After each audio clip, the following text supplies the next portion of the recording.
বিদেশে যাওয়ার সময় হযরত শাহজালাল আন্তর্জাতিক বিমানবন্দর উপদেষ্টা আসিফ মাহমুদের সঙ্গে থাকা একটি ব্যাগে পাওয়া যায় বিপুল পরিমাণ টাকা। বিমানবন্দরে ৩৫০ কোটি টাকা সহ গ্রেফতার হওয়ায় আসিফ মাহমুদকে ফাঁসিতে ঝোলাতে হুঁশিয়ারি তারেক রহমানের। জুলাইকে সামনে রাইখা তার ক্ষমতার অপব্যবহার কইরা ৪টা দেশে পাচার করছে ১১,০০০ কোটি টাকা। আসিফ মাহমুদ 4 দেশে পাচার করেছেন 11,000 কোটি টাকা। মন্ত্রীর নির্দেশে গ্রেফতার হচ্ছেন আসিফ মাহমুদ সজীব ভুঁইয়া।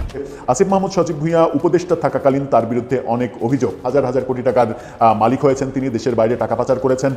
ক্ষমতা হাতছাড়া হওয়ার পর থেকেই নানা রকম আলোচনা সমালোচনার মধ্যে যাচ্ছিলেন সাবেক উপদেষ্টা আসিফ মাহমুদ। তবে এবার অবশেষে কিন্তু তার থরেল বিড়াল কিন্তু দর্শক বেরিয়ে এসেছে। কত হাজার হাজার কোটি টাকা কামিয়েছেন দর্শক, সেটার বিস্তারিতই কিন্তু আমাদের আজকের এই রিপোর্টটিতে একেবারে স্পষ্ট ভাষায় কিন্তু প্রকাশিত করা হবে। এবং কি পরিমাণ অর্থ সম্পদ বানিয়েছে বিদেশেও, কি পরিমাণ অর্থ সম্পদ তার রয়েছে দর্শক, সেটার বিস্তারিত কিন্তু একেবারে প্রমাণ সহ দেখানো হবে। তবে দর্শক, বাংলাদেশ সরকার থেকে যে শুরুতেই কিছু অনৈতিক কার্যকলাপ এবং কি দুর্নীতির সঙ্গে জড়িয়ে গিয়েছিল, সেটার ইঙ্গিত কিন্তু শুরুতেই পেয়েছিল জনগণ। কিন্তু সে সময় সরকারে থাকা অবস্থায় কেউ কিছু বলতে না পারলেও এবার কিন্তু একে একে কিন্তু আসিফ মাহমুদের সকল দুর্নীতির থলের বিড়াল কিন্তু দর্শক একে একে বেরিয়ে আসছে।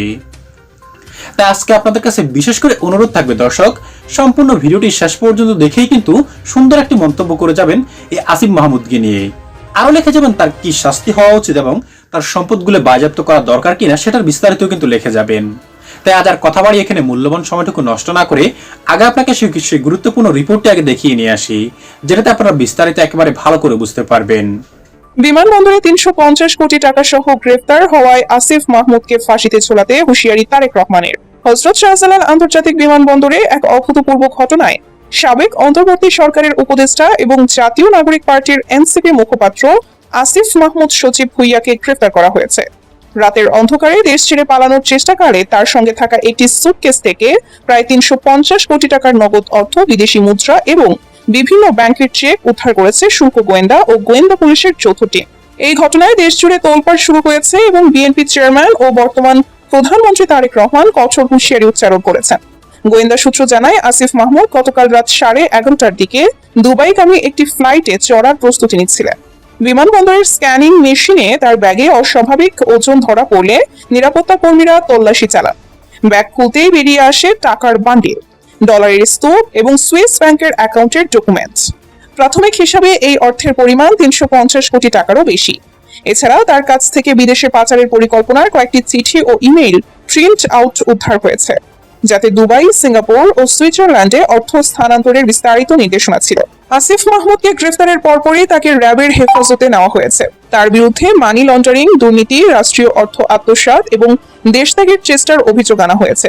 গোয়েন্দারা জানান, অন্তর্বর্তী সরকারের সময় যুব ও ক্রীড়া এবং শ্রম মন্ত্রণালয়ের দায়িত্বে থাকাকালীন তিনি বিভিন্ন প্রকল্প, টেন্ডার এবং সরকারি তহবিল থেকে বিপুল অর্থ লুটপাট করেছেন বলে অভিযোগ রয়েছে। পূর্বের অনুসন্ধানে তার বিরুদ্ধে 11,000 কোটি টাকা পাচারের অভিযোগ উঠেছিল, যার একটি অংশ এখন বিমানবন্দরে ধরা পড়েছে। এই ঘটনার পরপরই প্রধানমন্ত্রী তারেক রহমান এক জরুরি ভিডিও বার্তায় দেশবাসীর উদ্দেশ্যে বলেন, জুলাই বিপ্লবের নামে যারা দেশের সম্পদ লুট করে বিদেশে পালানোর চেষ্টা করছে, তাদের প্রতি আমার স্পষ্ট বার্তা, কোনো ছাড় নেই। আসিফ মাহমুদের মতো অভিযুক্তদের বিচার হবে দ্রুত এবং কঠোর। দুর্নীতির এই অপরাধ যদি প্রমাণিত হয়, তাহলে ফাঁসির মতো সর্বোচ্চ শাস্তিও দেওয়া হবে। দেশের জনগণের টাকা লুট করে পালানোর কোনো সুযোগ নেই। আমরা সবাইকে আইনের আওতায় আনবো, যতই বড় নাম হোক না কেন। তারেক রহমান আরো বলেন, এই ঘটনা প্রমাণ করে যে কিছু সুবিধাবাদী ব্যক্তি বিপ্লবের আবেগকে কাজে লাগিয়ে নিজেদের পকেট ভরেছে, কিন্তু জনগণের আশ্বাস ভাঙার দাম অনেক বেশি। আমি দুর্নীতির বিরুদ্ধে জিরো টলারেন্স নীতি ঘোষণা করছি। আসিফ মাহমুদকে ফাঁসিতে ঝুলিয়ে দেওয়া হবে যদি তার অপরাধের মাত্রা সর্বোচ্চ পর্যায়ে প্রমাণিত হয়। এটা আমার প্রতিশ্রুতি। এদিকে এনসিপির অন্যান্য নেতারা এই ঘটনাকে রাজনৈতিক ষড়যন্ত্র বলে দাবি করেছেন। দলের একজন নেতা বলেন, আসিফ ভাইয়ের বিরুদ্ধে এসব অভিযোগ মিথ্যা। এটা তারেক রহমানের নেতৃত্বাধীন সরকারের প্রতিহিংসামূলক কর্মকাণ্ড। তবে সাধারণ মানুষের মধ্যে ক্ষোভের সঞ্চার হয়েছে। সামাজিক যোগাযোগ মাধ্যমে অনেকে লিখছেন, জুলাইয়ের শহীদদের রক্তের সাথে এমন বিশ্বাসঘাতকতা ক্ষমা করা যায় না। দুদক এবং গোয়েন্দা সংস্থাগুলো এখন আসিফ মাহমুদের সম্পত্তির খোঁজে তদন্ত শুরু করেছে। তার পরিবারের সদস্যদেরও জিজ্ঞাসাবাদ করা হচ্ছে। বিশ্লেষকরা মনে করছেন, এই গ্রেফতার দেশের রাজনীতিতে নতুন মোড় আনতে পারে এবং দুর্নীতির বিরুদ্ধে সরকারের কঠোর অবস্থানকে আরো জোরালো করবে। আসিফ মাহমুদের গ্রেফতারের পর বিমানবন্দরে নিরাপত্তা জোরদার করা হয়েছে। যে আসিফ মাহমুদ সজীব ভুঁইয়া উপদেষ্টা থাকাকালীন তার বিরুদ্ধে অনেক অভিযোগ, বিভিন্ন দিক থেকে এই অভিযোগগুলো উঠেছে এবং তার পিএস এপিএস দের দুর্নীতির খবর দুদকে মামলা পর্যন্ত হয়েছে এবং দুদক অনুসন্ধান চালাচ্ছে। দুদক যখন অনুসন্ধান চালাচ্ছে এবং তার পিএস মোয়াজ্জেম তাকে দেশ ত্যাগে নিষেধাজ্ঞা জারি করা হয়েছে, তিনি একবার দেশ ত্যাগ করতে যে পারেননি, বিমানবন্দর থেকে ফিরে এসেছেন, এই ব্যাপারগুলো আমরা দেখেছি। আসিফ মাহমুদ সজীব ভুঁইয়ার বিরুদ্ধেও অনেক অভিযোগ, সেই ওয়েস্টিনে হাঁসের মাংস খেতে যাওয়ার ঘটনা, গুলশানে চাঁদাবাজি, সেই চাঁদাবাজ সমন্বয়কদের ভিডিও বার্তায় আসিফ মাহমুদ সজীব ভুঁইয়া তার সঙ্গে যুক্ত থাকা এবং নির্দেশ দেওয়ার যে অভিযোগগুলো, সেখান থেকে শুরু করে একটা টালমাটাল অবস্থা আসিফ মাহমুদ সজীব ভুঁইয়ার বিরুদ্ধে। সরকারের সব থেকে বেশি সমালোচিত উপদেষ্টা আসিফ মাহমুদ সজীব ভুঁইয়া, এহেনও কোনো সমালোচনা নেই যা তার বিরুদ্ধে হয়নি। অনেকে অভিযোগ করেন যে শত শত হাজার হাজার কোটি টাকার মালিক হয়েছেন তিনি, দেশের বাইরে টাকা পাচার করেছেন, যদিও সেই অভিযোগগুলো প্রামাণ্য দলিল হিসেবে কেউ উপস্থাপন করতে পারেননি।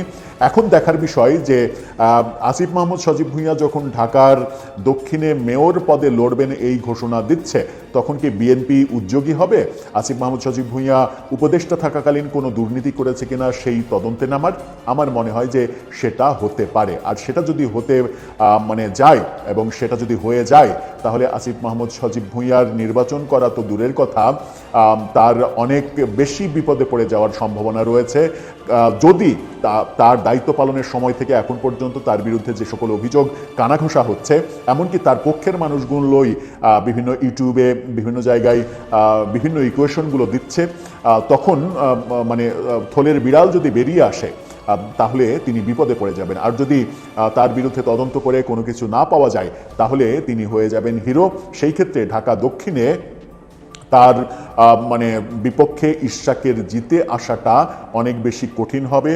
কারণ সেটা হচ্ছে যে যদি আসিফ মাহমুদ সজীব ভুঁইয়া ভোট করতে চান, তাকে যদি জামাত সমর্থন করে ফেলে, তাহলে কিন্তু হাড্ডাহাড্ডি লড়াই হবে। আর জামাত যদি আলাদা প্রার্থী দেয়, জামাত যদি আসিফকে সমর্থন না দেয়, তাহলে কোনো প্রতিদ্বন্দ্বিতাই হবে না, তখন ইশরাকের মেয়র হয়ে যাওয়াটা খুবই সহজ হবে। এখন দেখার বিষয় বিএনপি কোন পথে হাঁটবে। বিএনপি কি আসিফ মাহমুদ সজীব ভুঁইয়ার বিরুদ্ধে এতদিন যে কানাঘোষাগুলো হচ্ছিল, উপদেষ্টা থাকাকালীন বিএনপিও তার পদত্যাগ চেয়েছে একাধিকবার, সেই ব্যাপারে বিএনপি কোনো তদন্তের আশ্রয় নেবে? দুদককে কি বলবে যে তার বিরুদ্ধে তদন্ত করো, কিংবা কেউ কি দুদকে অভিযোগ করবে?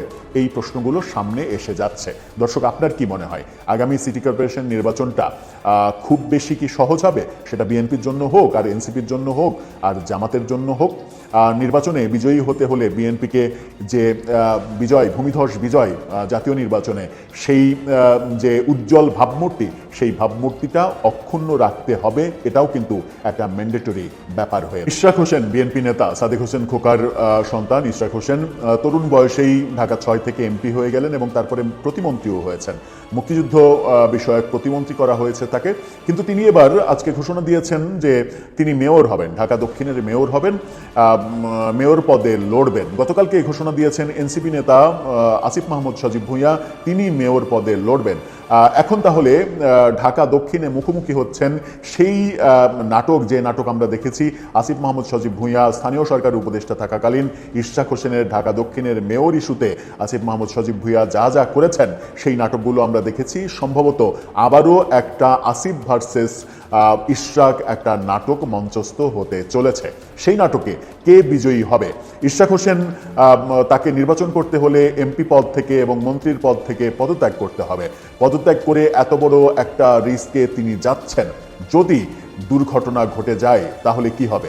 দর্শক শ্রোতা, মন্ত্রীর চেয়ার পেলে কি পরিমাণ টাকা দুর্নীতি এবং দর্শক আত্মসাৎ করে একজন মন্ত্রী, সেটা কিন্তু আপনারা যে আওয়ামী লীগের সময় যে মন্ত্রী এমপিরা পালিয়ে গিয়েছে, তাদের যে গোপন সম্পদগুলি বেরিয়ে আসছে, সেটার হলফনামা এবং তথ্যগুলি দেখলেই কিন্তু আপনারা বুঝতে পারছেন। আর তার ব্যতিক্রম নয় কিন্তু এই উপদেষ্টা আসিফ মাহমুদও। কি পরিমাণ অর্থ সম্পদ দর্শক সে কামিয়েছে ক্ষমতা থাকাকালীন, সেটার কিছুটা কিন্তু এবার কিন্তু ধীরে ধীরে বেরিয়ে আসছে, যেটার কিছুটা আপনারা অংশবিশেষ কিন্তু আমাদের আজকের এই রিপোর্টটিতেও কিন্তু দেখতে পেয়েছেন। তবে দর্শক, ঠিক কত টাকা সে কামিয়েছে এবং কত টাকা পাচার করেছে, সেটার বিস্তারিত কিন্তু এখনো কিন্তু ঠিকভাবে জানা যায়নি। তবে যেহেতু একটা দলীয় সরকার ক্ষমতায় বসেছে, সেটার বিস্তারিত কিন্তু ধীরে ধীরে কিন্তু বেরিয়ে আসবে, এমনটাই কিন্তু জনগণ আশা করছে। কারণ দর্শক, অতীতে যারা দেশের টাকা মেরে খেয়ে দর্শক পালিয়ে গিয়েছে, তাদের মতোই কিন্তু আসিফ মাহমুদও কিন্তু একজন, যে কিনা প্রচুর পরিমাণে দর্শক দেশের অর্থ কিন্তু লুটপাট করেছে। তাই তার অবস্থাও তো দর্শক আওয়ামী লীগের দর্শকদের মতোই হবে কিছুদিন পর দর্শক, সেটা কিন্তু স্পষ্ট কিন্তু ইঙ্গিত মিলছে এখনই। তাই সম্মানিত দর্শক শ্রোতা, আপনার কি মনে হয় এই আসিফ মাহমুদকে কি করা দরকার এবং তার যে অবৈধ সম্পদগুলি রয়েছে দর্শক, সেগুলি কি সরকার দায়িত্ব নিয়ে দর্শক সেগুলো কি বের করা দরকার নয়? অবশ্যই আপনার মূল্যবান মতামতটুকু আমাদের কমেন্ট বক্সে লিখে যাবেন। আজ এ পর্যন্ত দর্শক, আশা করি সকলে অনেক ভালো থাকবেন। খোদা হাফেজ। আরেকটি কথা দর্শক না বললে নয়, এতক্ষণ ধরে যত ভিডিও ক্লিপ এবং ফুটেজগুলি আপনাদের সামনে আমরা উপস্থাপন করেছি সকল কিছু কিন্তু আমরা সোশ্যাল মিডিয়া থেকে সংগ্রহ করেছি। এখানে আমাদের নিজস্ব কোনো বক্তব্য অথবা মতামত কোনো কিছুই নেই। ভালো থাকবেন।